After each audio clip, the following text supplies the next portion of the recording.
Amazon వ్యవస్థాపకుడు Jeff Bezos స్పేస్లో వినూత్న ప్రయోగానికి శ్రీకారం చుట్టారు. తొలిసారి మహిళా సెలబ్రిటీల బృందంతో అంతరిక్ష యాత్ర నిర్వహించారు. వీరిలో ఆయన కాబోయే సతీమణి లారెన్ శాంచేజ్ కూడా ఉన్నారు. న్యూ షెపర్డ్ వ్యోమ నౌక ద్వారా రోదెల్స్లోకి వెళ్లారు.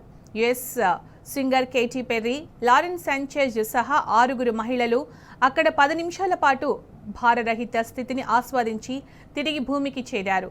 పశ్చిమ టెక్సాస్ నుంచి న్యూ షెఫర్డ్ రాకెట్ వ్యోమగాముల్ని భూ ఉపరితలానికి 106 కిలోమీటర్ల ఎత్తులోకి తీసుకెళ్లింది. అనంతరం వ్యోమ నౌక పారాషూట్ల సాయంతో తిరిగి భూ వాతావరణంలోకి ప్రవేశించింది.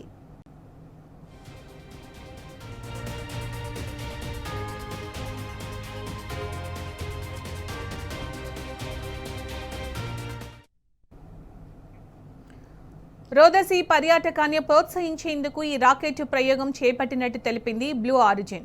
వరుసగా 11వసారి రోదెల్స్లోకి వెళ్లిన ఈ బ్లూ ఆరిజిన్ ఈసారి మాత్రం పూర్తిగా మహిళలతోనే యాత్రను నిర్వహించి చరిత్ర సృష్టించింది. కాగా 1963లో సోవియట్ వ్యోమగామి వాలెంటీనా తెరిష్కోవా ఒక్కరే రోదెసీలోకి వెళ్లి వచ్చారు. ఆమె రోదసీ యాత్ర నిర్వహించిన తొలి మహిళగా చరిత్ర సృష్టించారు. ఇక ప్రస్తుత యాత్రలో పాల్గొన్న శాంచేజ్ హెలికాప్టర్ పైలట్, టీవీ జర్నలిస్ట్గా కూడా పనిచేశారు. 2 నెలల్లో ఆమె బెజోస్ను మనువాడనున్నారు.